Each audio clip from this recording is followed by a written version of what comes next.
Welcome back to Monster in My Closet, the podcast where we shine a light on the professional world's darker corners. I'm Anil Saxena, joined by my co-host, the founder of Medusas, Morgan Hunter. Each episode, we tackle the fears and faux pas that haunt our work lives, with insights, interviews, and a dash of humor, some stupid analogies, and probably swearing.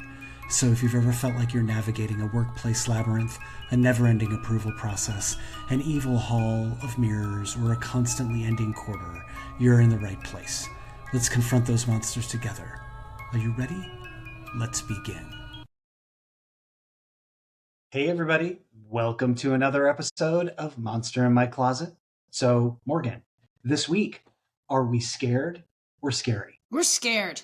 Indecisiveness, frightening. I can't decide. Am I scared or scary? I don't know. So Yeah, it's also scary. it is. Maybe. Anyway, so today we are going to talk about commander or dictator, a fine line in leadership. We're going to venture into the shadowy corridors of leadership, where the line between decisiveness and dictatorship is as thin as a spider's web. In this episode, we unravel the enigma of assertive leadership without tipping into tyranny. We'll dissect the haunting traits that distinguish a commander from a dictator, where every decision can mean the difference between fostering loyalty and inciting rebellion or mutiny. So 3 things we want to talk about today: decisiveness or despotism.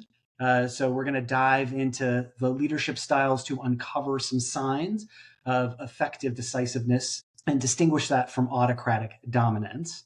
We're going to look at the impact on team spirit and how different leadership approaches can cast dark shadows on the performance and morale, stifling creativity and chilling the air with silence, which is horrible.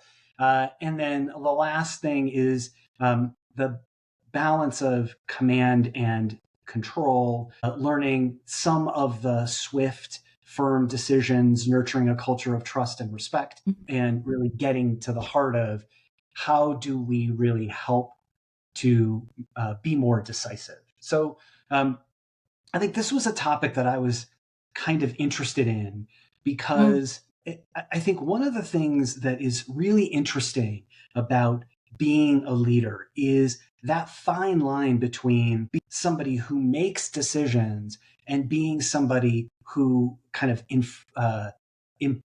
enforces decisions. I think that's you don't want to be a dictator or an autocrat or an asshole. I mean, instead you want to make decisions that are taking other people's input into account, and really the best interest of the team and the organization.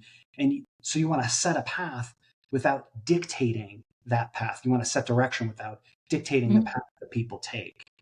So from your perspective, how can leaders ensure that decisiveness is empowering and not stifling? I think there's a few ways you can do that. One is you can make a quick decision that's still informed. Like you could have a team meeting, say, this is where we're at. This is where I'm thinking. How do you guys feel about that? Yep. Done. Decision made. We're all on board. We're moving forward. So that's one way, but you don't always get to do that, right? So I think another way to kind of bring people along is say, this is the decision. This is why this decision was made, like the evidence or the data or the whatever, like kind of back it up a little bit and give your team a ton of autonomy in how they execute on whatever activities might be associated with that decision, right?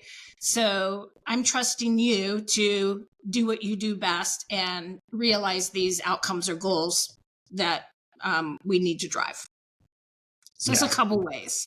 Yeah, I agree with that. I mean, I think that whole notion of kind of setting guardrails and allowing people to operate within those guardrails is really important. And I mean, I know this guy has a fraught past a little bit, but Dwight Eisenhower had this really good kind of saying that when you treat people like adults, you'll be amazed at what they're capable of doing. And so I think that's a really important thing to think about, that people want to understand like what's the direction that we're heading, and go in that direction, and then let them kind of get there in the best way possible, when there isn't anything that could trip them up along the way, right? As a leader, that's what you're really trying to do, is to help them kind of avoid those pitfalls. I think there's a situation too where maybe you don't care what the decision is as a leader.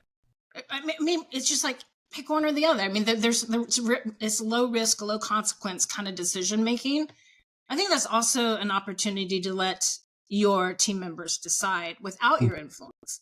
Yeah. So we can do A or we can do B. You guys, you as a group decide what we're going to do and how we're going to move that forward. So I think when you're in a situation where it's low risk, low consequence, then you should just let other people make the decision, so that they have the experience of working through that process. Yeah. Yeah, I like that. And I think it's a good way to sort of, you want to make sure that you're balancing that, right? Like in some cases, you want the group to decide the direction. And in other cases, you might bring suggested direction that you want to go down. And I think you want to make sure that you're allowing for both to occur, because there's some instances where you really do need to make kind of a directional decision. Mm-hmm. But you don't necessarily need to outline every single step that happens along the way. And I guess I'm wondering, like, what are some of the pitfalls that you've seen that turn a decisive leader into somebody who is like an autocrat or Gary? Yeah. Well, I think it's really in the what happens following the decision that feels different, right? So I can be decisive and make a decision, and then, like I said, I can empower my team. I can, get them involved, whatever. If I make a decision and then I'm all up in their business in every minutia of detail and how they execute, and the next 3 years of their professional life have just been planned out, that starts to feel not fun, right? It's micromanaging. It's like you're constantly course correcting people, and that's when that like rigid adherence to rule following, which I've been known to do. So I'll just say that in case anyone wants to make a comment. But it's that rigid adherence to rule following that starts to feel like you're being dictated to or managed on the daily. Yeah. Yeah. And I think the other thing that I notice is that when you have a leader that doesn't have a ton of experience in a particular area, they oftentimes try to be very rigid about the decision or the direction that they're making, because it makes it seem like, to them at least, that they're adding, quote unquote, adding value, or quote unquote being a leader, when that's You're not confident. It's like a show. Like, I'm confident. I'm so confident in my decision. I'm going to lean into it. Right. That's how awesome I am and smart I am. I'm the bestest.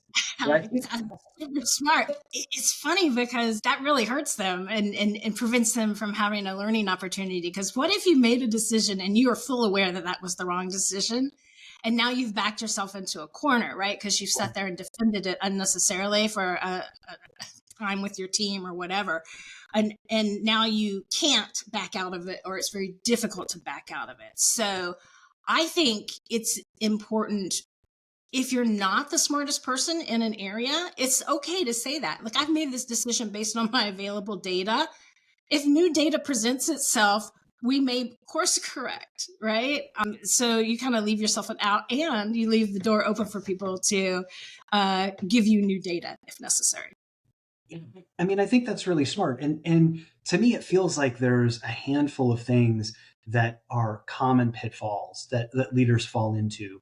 And we've outlined some of them, but I mean, I think the list to me is, you make decisions in a vacuum, right? Like, you know that you have people who have a level of expertise or experience on the team, and yet you make this decision without their input, or with very little of their input. And then the other thing is that you aren't willing to change your mind.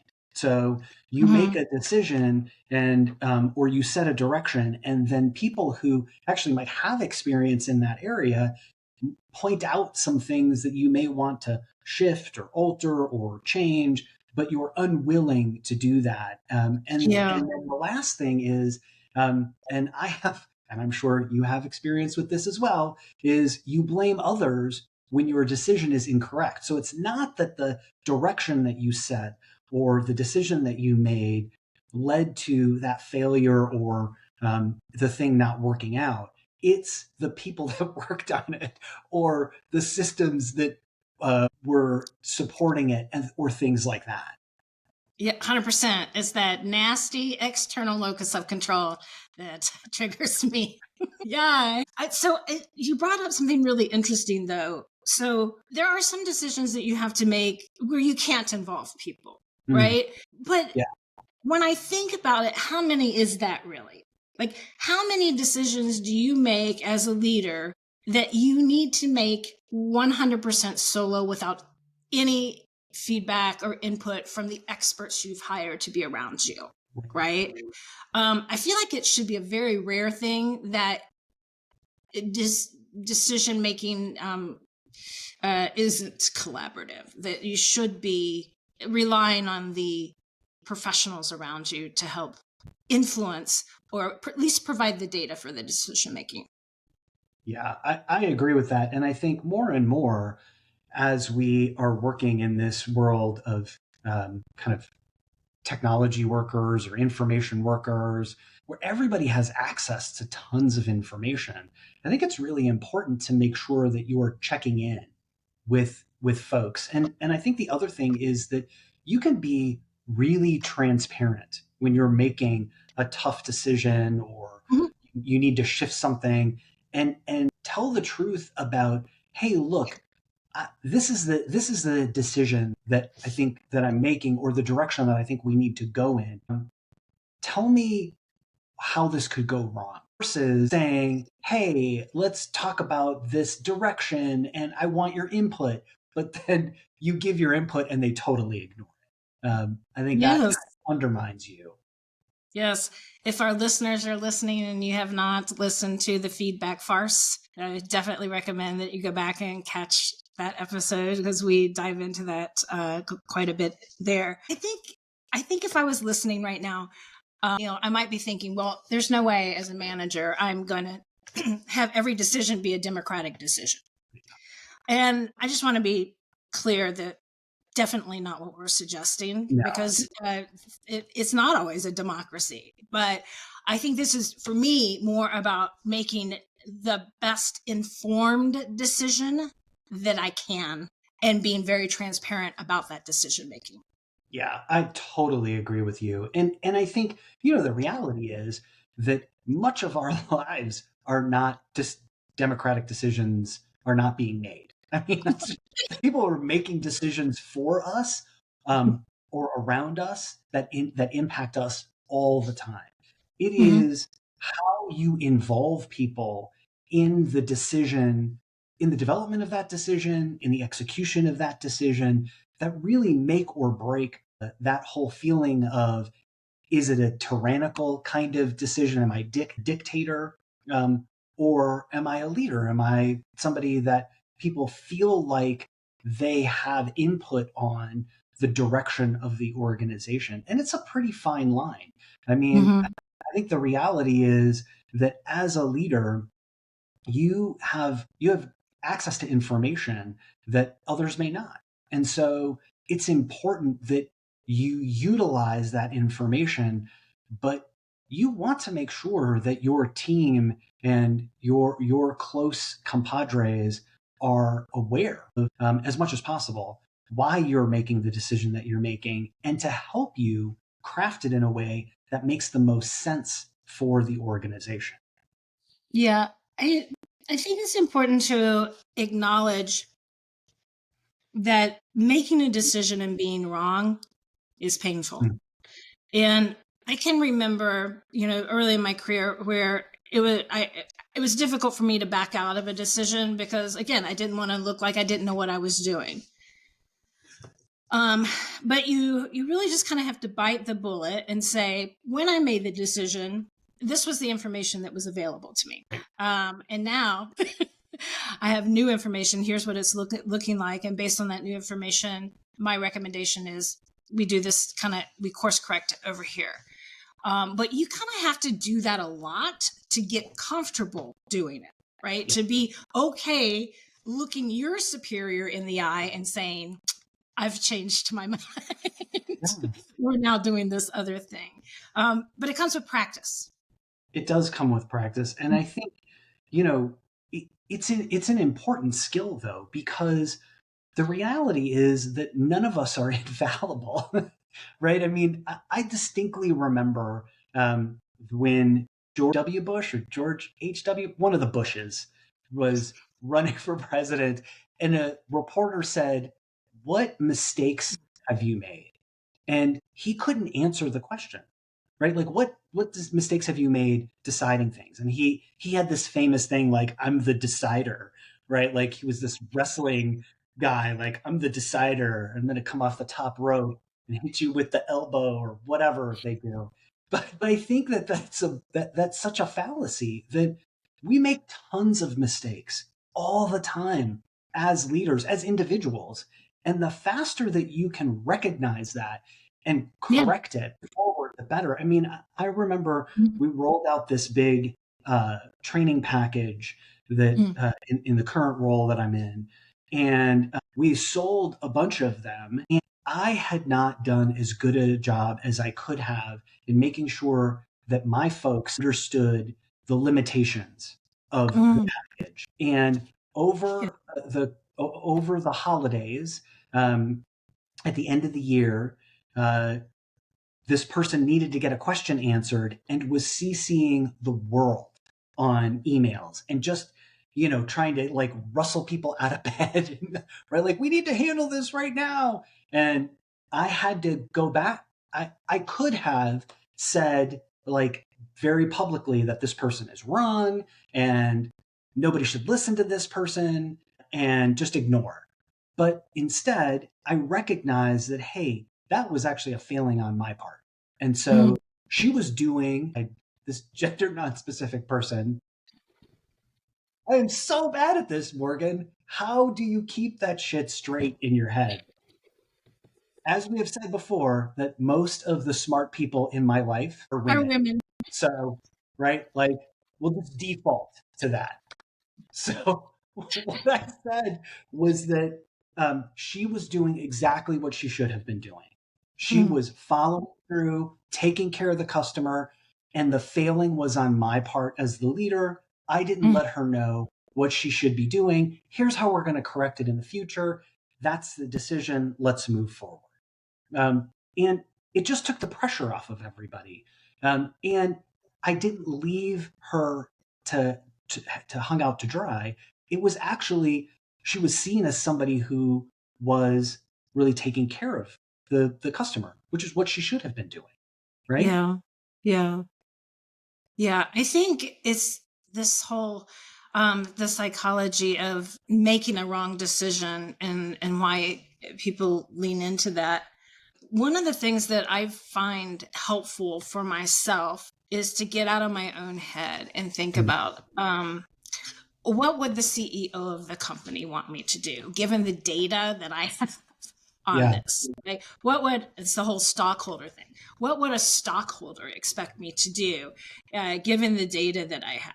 Well, the smart thing to do would be to course correct, because anything other than a course correction right now is going to be a waste of company resources, or, or put us at risk, or whatever the situation is going to be. So I've found that does really help me kind of get out of my own psychological space and look at it as a business owner or business leader. And then, okay, well, now I have to make that decision, because otherwise I'm not serving the needs of my company.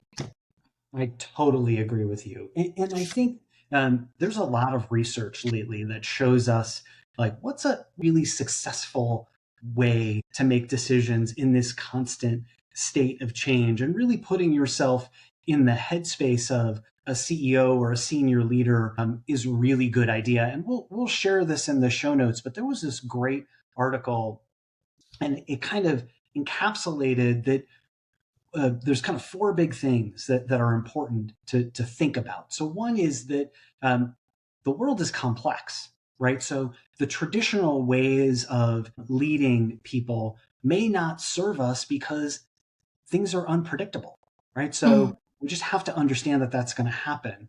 We want to use a framework that to help to make decisions so we can kind of really diagnose what's going on and respond appropriately. The second thing is that we want to understand the context of the situation because not every situation is the same, right? I say that and it sounds ridiculous to even think that one decision that you make in one instance is certainly not going to serve you the very same way in another instance. And then the 100%. last thing Yeah.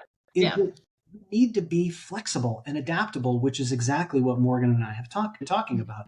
This idea that you need to understand that you're going to make this decision with the limited information that you have, and that it's likely that you're going to need to bend it or break it or change it over time as you learn more and as the situation changes. Mm-hmm. So, any last kind of thoughts about how you can, as a leader, really help yourself be better Yeah. at I'm going to jump deciding? on what you just said. So the very last thing you said about, hey, I'm making this decision based on the data I have, and we may need to, course correct. I think saying that out loud Mm. gives you a lot of freedom, right? Yeah. To do that, and it's not Yeah. surprising or weird to the people around you. It's like, hey, this is the data, we're making the decision. If more data comes in and says we need to go there, then we're going to go there, right? And you just put it out on the table, and then there's no weirdness about it when you have to course correct. I think that's giving yourself the freedom for other choices down the line is very important. I could not agree with you more. And I think, the reality is that decisive leaders are perceived as 12% more effective than indecisive leaders. That's research done by the Center for Creative Leadership. But there's a balance because 50% of employees feel like their voice is diminished under a hard handed leader. And so Mm-hmm. you have to make sure that you are making decisions and taking full responsibility for that decision so that when it does prove to be wrong, or if it does prove to be wrong, that you can correct it. And it is not a indication that you're a bad leader or a bad person or stupid or any of those things. You can prove yourself that way in many other ways. Admitting a mistake is not one of them, right? I mean, we learned that on fucking Sesame Street. Like, you should be okay with admitting that you make mistakes. Anytime I think of Sesame Street, I always think of Oscar the Grouch popping out Mm-hmm. of the garbage Yeah. can. Just makes me think it's fond memories, right? Whatever I happened. love Sesame Street. Yes. That just took a totally strange turn. Was Oscar the Grouch really decisive? I'm not sure. Like, he lived in a garbage can on the street. I think So, he just gave zero shits. I think he was decisive. He was just mean. right? And now that I think about it, like, what was even the point of that character living where it doesn't make any sense? Counterpoint to everybody else's niceness. If you weren't there, then you wouldn't understand how awesome all the other characters were. I get, okay, yep, you're right. Point, counterpoint. Big Bird, Oscar the Grouch. Okay, on that note, thank you very much, everybody, for listening to another episode of Monster in My Closet, and we will see you again next week. As we wrap up another episode here at Monster in My Closet, we want to thank you, our fearless listeners, for joining us on this journey of exploring what scares us or when we're scary. Professionally, of course. Together, we've ventured deep into the workplace wilderness armed with humor, insights, and a touch of irreverence, and hopefully learned something together along the way. But our journey doesn't end here. Monster in My Closet is proud to be part of Medusas.org. Medusas is a membership-driven, non-profit organization serving underrepresented groups, minorities, and individuals with disabilities who are doing business in the software as a service space. We're a community created by SaaS professionals, for SaaS professionals, and even the SaaS curious. Visit medusas.org to discover how you can contribute to a movement that empowers professionals to face their workplace monsters head-on. Don't forget to subscribe, share with your colleagues, and leave us a review. Your feedback helps us shine a light on the monsters lurking in the professional closet, making our community braver, stronger, and a little bit wiser. Until next time, keep challenging the status quo, embrace the journey, and remember, no monster is too big when we face it together. Cheers.